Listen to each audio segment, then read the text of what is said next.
Hello students, मैं अजीज़ भर आप सभी का अपना वाला यूट्यूब चैनल में स्वागत करता हूं। इस वीडियो से और यूट्यूब से मेरी जो भी अर्निंग होगी या जो अर्निंग हो रही है उसका 10% गरीब बच्चों को फ्री एजुकेशन प्रोवाइड करने में किया जाएगा, तो सपोर्ट करते रहिए। तो आज हम 11th class physics chapter number 7 system of particles and rotational motion का टॉपिक पढ़ेंगे, kinetic energy of rolling motion. इस टॉपिक को मैं बहुत ही अच्छे से, बहुत ही ईजी वे में एक्सप्लेन करने वाला हूँ, इसलिए इस वीडियो को पूरा देखिएगा। और अगर अभी तक आप लोगों ने हमारे चैनल को सब्सक्राइब नहीं किया है तो चैनल को सब्सक्राइब कर लीजिए, बेल आइकन को भी प्रेस कर लीजिएगा ताकि नए वीडियोस की नोटिफिकेशन आपको समय पर मिलते रहे। तो क्या है आज का हमारा टॉपिक? आज का हमारा टॉपिक है kinetic energy of rolling motion. तो जिस टाइप से हमने वेलोसिटी के बारे में पढ़ा था, एक्सेलरेशन, डिस्प्लेसमेंट, सभी चीज़ों के बारे में पढ़ लिया है, मोमेंटम, वर्क, उसी टाइप से आज हम किसके लिए पढ़ेंगे? काइनेटिक एनर्जी के बारे में। तो हमने कहा था कि अगर कोई बॉडी रोल कर रही है तो उसकी जो रोलिंग मोशन है उसको हम दो पार्ट्स में डिवाइड कर सकते हैं, या यूँ कहे कि वो कॉम्बिनेशन है किसका? Translational motion plus rotational motion. कि अगर कोई ये बॉडी है, ये क्या कर रही है? इस प्लेन पर रोल, ये बॉडी क्या कर रही है? इस प्लेन पर रोल कर रही है। तो ये रोल कर रही है तो ये दो मोशंस का कॉम्बिनेशन है। एक तो ट्रांसलेशन कर रही है, ये एक पॉइंट से दूसरे पॉइंट पर जा रही है, मतलब ये ट्रांसलेशनल मोशन कर रही है। और ये अपने एक्सिस के अबाउट क्या कर रही है? रोटेशन भी कर रही है। तो जो रोलिंग मोशन है वो ट्रांसलेशनल प्लस रोटेशनल मोशन का कॉम्बिनेशन है। इसकी जो काइनेटिक एनर्जी है उस काइनेटिक एनर्जी को भी हम दो पार्ट्स में डिवाइड कर सकते हैं, kinetic energy of translational motion and kinetic energy of rotational motion. कि अगर कोई बॉडी रोलिंग कर रही है तो उसकी काइनेटिक एनर्जी, जो टोटल काइनेटिक एनर्जी रहेगी, उसके दो कंपोनेंट रहेंगे। एक तो kinetic energy of translational motion because of its translational motion, and second one is kinetic energy of its rotational motion।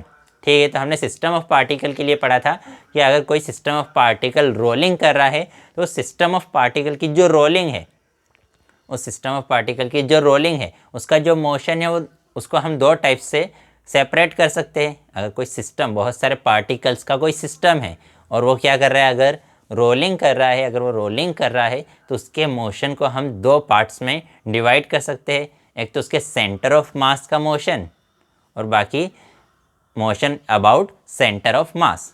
कि अगर कोई सिस्टम ऑफ पार्टिकल है, कोई पार्टिकल्स का सिस्टम है, तो उसके मोशन, और अगर वो रोलिंग कर रहा है तो उसके रोलिंग को हम दो पार्ट्स में डिवाइड कर सकते हैं। एक तो जो उसका सेंटर ऑफ मास है उसका मोशन और उसका सेंटर ऑफ मास के अबाउट मोशन। के सेंटर ऑफ मास किस टाइप से मोशन कर रहा है और बाकी की जो बॉडी है वो सेंटर ऑफ मास के अबाउट किस टाइप से मोशन कर रही है। मतलब सिस्टम ऑफ पार्टिकल की जो टोटल काइनेटिक एनर्जी है के, सिस्टम ऑफ पार्टिकल की जो टोटल काइनेटिक एनर्जी है के, उसको हम सेपरेट कर सकते हैं। एक तो kinetic energy of centre of मास, एक तो कौन से वाले में? Kinetic energy of centre of मास। और सेंटर ऑफ मास की काइनेटिक एनर्जी क्या रहेगी? वो रहेगी half M we square. Centre of mass की काइनेटिक एनर्जी यही रहेगी ना, ये जहाँ एम क्या है? Where M is total mass of the body and V is velocity of centre of mass या speed of centre of mass. तो सेंटर ऑफ मास की काइनेटिक एनर्जी क्या रहेगी? Half M we square.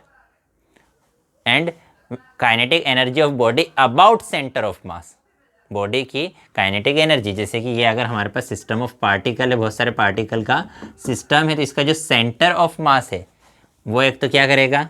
वो करेगा translational motion, और बाकी की जो बॉडी है वो उस सेंटर ऑफ मास के अबाउट क्या करेगी? रोटेशन करेगी। तो उसके रोलिंग को हमने दो पार्ट्स में डिवाइड किया, motion of centre of mass and motion of body about centre of mass. तो सेंटर ऑफ मास की वेलोसिटी क्या रहेगी? Half M we square. और बाकी जो बची हुई बॉडी है उसकी सेंटर ऑफ मास की kinetic energy, centre of mass की काइनेटिक एनर्जी क्या रहेगी? Half M we square. और बॉडी की kinetic energy about centre of mass, इस सेंटर ऑफ मास के अबाउट बॉडी की काइनेटिक एनर्जी वो हमने कंसिडर कर ली कितनी है? के डैश।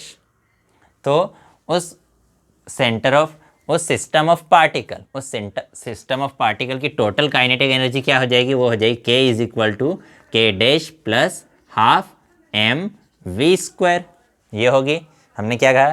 के क्या है? टोटल काइनेटिक एनर्जी किसकी? सिस्टम ऑफ पार्टिकल की। तो सिस्टम ऑफ पार्टिकल की टोटल काइनेटिक एनर्जी किसके इक्वल रहेगी? Kinetic energy of centre of mass and kinetic energy of body about centre of mass. तो ये है kinetic energy of centre of mass plus kinetic energy of body या kinetic energy of system of particle about centre of mass. इन दोनों का sum ही total kinetic energy के equal रहेगा। इसको दे देते हैं हम इक्वेशन नंबर 1।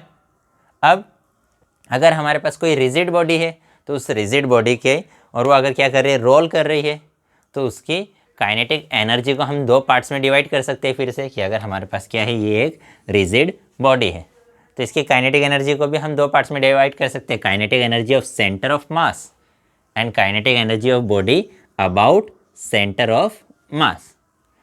तो kinetic energy of centre of mass है, उसकी कौन सी एनर्जी रहेगी, kinetic energy of translational motion.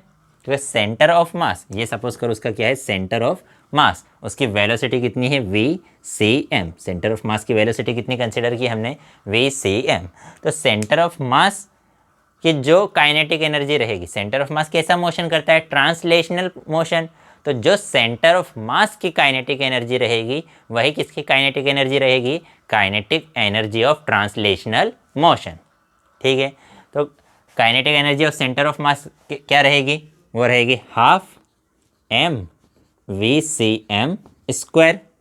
Centre of mass की काइनेटिक एनर्जी क्या रहेगी, टोटल मास या यूँ कहें सेंटर ऑफ मास का टोटल मास बॉडी का और वेलोसिटी किसकी, सेंटर ऑफ मास की वेलोसिटी। तो सेंटर ऑफ मास की काइनेटिक एनर्जी क्या रहेगी, हाफ mVCM स्क्वायर। ये क्या आ गई, सेंटर ऑफ मास की काइनेटिक एनर्जी, और वही किसके इक्वल रहेगी, ट्रांसलेशनल काइनेटिक एनर्जी के इक्वल, क्योंकि सेंटर ऑफ मास का मोशन कैसा होता है, ट्रांसलेशनल मोशन। और फिर उसके बाद kinetic energy of body about centre of mass. तो बॉडी की सेंटर ऑफ मास के अबाउट काइनेटिक एनर्जी, मतलब कौन सी काइनेटिक एनर्जी रहेगी, काइनेटिक एनर्जी ऑफ रोटेशन। ये बॉडी सेंटर ऑफ मास के अबाउट क्या करेगी, रोटेशन करेगी अबाउट अ फिक्स्ड एक्सिस, जो कहाँ से पास हो रहा है, इस सेंटर ऑफ मास से पास हो रहा है। तो ये बॉडी उस एक्सिस के अबाउट क्या कर रही है, रोटेशन। तो अगर हम कह रहे हैं कि बॉडी की सेंटर ऑफ मास के अबाउट काइनेटिक एनर्जी, मतलब उसकी वो कौन सी काइनेटिक एनर्जी है, वो काइनेटिक एनर्जी ऑफ रोटेशन है। तो काइनेटिक एनर्जी ऑफ रोटेशन कितनी रहेगी, वो रहेगी half I omega square. Kinetic energy of rotation क्या होती है, half I omega square, where I is moment of inertia and omega is what is omega, omega is angular velocity. तो ये हो गई रोटेशनल मोशन की काइनेटिक एनर्जी, ये हो गई ट्रांसलेशनल मोशन की काइनेटिक एनर्जी। तो total kinetic energy K is equal to क्या हो जाएगा, half I omega square plus half mVCM square. ठीक है, लेकिन हमको पता है जो I है मोमेंट ऑफ इनर्शिया वो किसके इक्वल होता है, किसके इक्वल होता है, वो होता है mK स्क्वायर के equal, where K is radius of gyration. Moment of inertia वाला टॉपिक हमने पढ़ा था, अगर आपने वो वीडियो नहीं देखी तो यूट्यूब पर सर्च कीजिए मोमेंट ऑफ इनर्शिया अपना वाला अजीज़ बोहरा। उसमें हमने पढ़ा था कि मोमेंट ऑफ इनर्शिया I, किसी भी बॉडी का मोमेंट ऑफ इनर्शिया I किसके इक्वल होता है, mK स्क्वायर के equal, where K is radius of gyration. और जो VCM है, VCM किसके इक्वल होता है, VCM इक्वल होता है, ठीक है, VCM इक्वल होता है R ओमेगा के। VCM किसके इक्वल होता है, R ओमेगा के, वेयर R इज रेडियस। तो ये R इधर मल्टीप्लाई में इधर आकर डिवाइड में हो जाएगा। तो हम यहाँ पर क्या लिख सकते हैं, VCM upon R is equal to omega. ये R मल्टीप्लाई में था, इधर आकर डिवाइड में हो गया। तो VCM अपॉन R किसके इक्वल आ गया, ओमेगा के इक्वल। जो ऊपर रहता है वो इक्वल टू क्या, इधर आकर नीचे आ जाता है। तो मतलब हम ओमेगा की स्पेस पर क्या लिख सकते हैं, VCM अपॉन R। तो लिख देते हैं हाफ I की स्पेस पर क्या लिखेंगे, mK स्क्वायर। तो वहाँ लिख देते हैं mK स्क्वायर। ओमेगा की स्पेस पर क्या लिखेंगे, VCM अपॉन R, और ओमेगा का स्क्वायर है इसलिए VCM का भी स्क्वायर हो जाएगा और R का भी स्क्वायर हो जाएगा, और प्लस हाफ mVCM स्क्वायर। इसके मल्टीप्लाई में कुछ नहीं है तो एक लिख सकता हूँ क्या, 1 लिख सकता हूँ क्या, तो लिख दिया। तो हाफ यहाँ पर भी है, हाफ यहाँ पर भी है, m यहाँ पर भी है, m यहाँ पर भी है, VCM स्क्वायर यहाँ पर भी है, VCM स्क्वायर यहाँ पर भी है। तो इस पूरी वैल्यू को हम क्या करेंगे, कॉमन निकाल लेंगे। तो वैल्यू को निकाल लेते हैं कॉमन। तो क्या कॉमन आया, हाफ mVCM स्क्वायर आ गया कॉमन। इधर क्या है इक्वल टू में के। तो हमने क्या कहा कि half M we C M square यहाँ पर भी, half M we C M square यहाँ पर भी, तो दोनों में से कॉमन निकाला। तो यहाँ पर क्या बचा के स्क्वायर और अपॉन में बचा आर स्क्वायर। तो यहाँ लिख दिया मैंने K square upon R square plus यहाँ से तो half M we C M square तो कॉमन निकल गया, तो बचा सिर्फ क्या 1। तो यहाँ लिख दिया मैंने +1, या इसी को हम लिख सकते हैं K is equal to half M we C M square. इस 1 को पहले लिख दिया और के स्क्वायर अपॉन आर स्क्वायर को हमने बाद में लिख दिया। क्या किया हमने किया 1 को पहले लिख दिया और के स्क्वायर अपॉन आर स्क्वायर को बाद में लिखा। तो हमारे पास के इज इक्वल टू कितना आ गया half M we C M square plus 1 into 1 plus K square upon R square, where K is radius of gyration. और डिफरेंट बॉडीज़ के लिए के की वैल्यू क्या रहेगी, डिफरेंट रहेगी। तो हमने क्या कहा, हमने कहा कि अगर कोई भी बॉडी रोलिंग कर रही है तो रोलिंग में उसकी जो काइनेटिक एनर्जी है उसको हम 2 पार्ट्स में डिवाइड कर सकते हैं, kinetic energy of translational motion plus kinetic energy of rotational motion. तो kinetic energy of translational motion किसके इक्वल रहेगी, kinetic energy of centre of mass, क्योंकि सेंटर ऑफ मास कैसा मोशन करता है, ट्रांसलेशनल मोशन।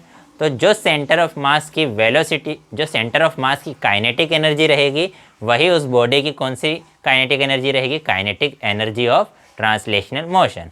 और उस बॉडी की जो रोटेशनल वेलोसिटी, रोटेशनल मोशन की जो वेलोसिटी रहेगी, या रोटेशनल मोशन की जो काइनेटिक एनर्जी रहेगी, या उस बॉडी की सेंटर ऑफ मास के अबाउट जो काइनेटिक एनर्जी रहेगी, उस बॉडी की सेंटर ऑफ मास के अबाउट जो काइनेटिक एनर्जी रहेगी, वही उसकी कौन सी काइनेटिक एनर्जी रहेगी, काइनेटिक एनर्जी ऑफ रोटेशन।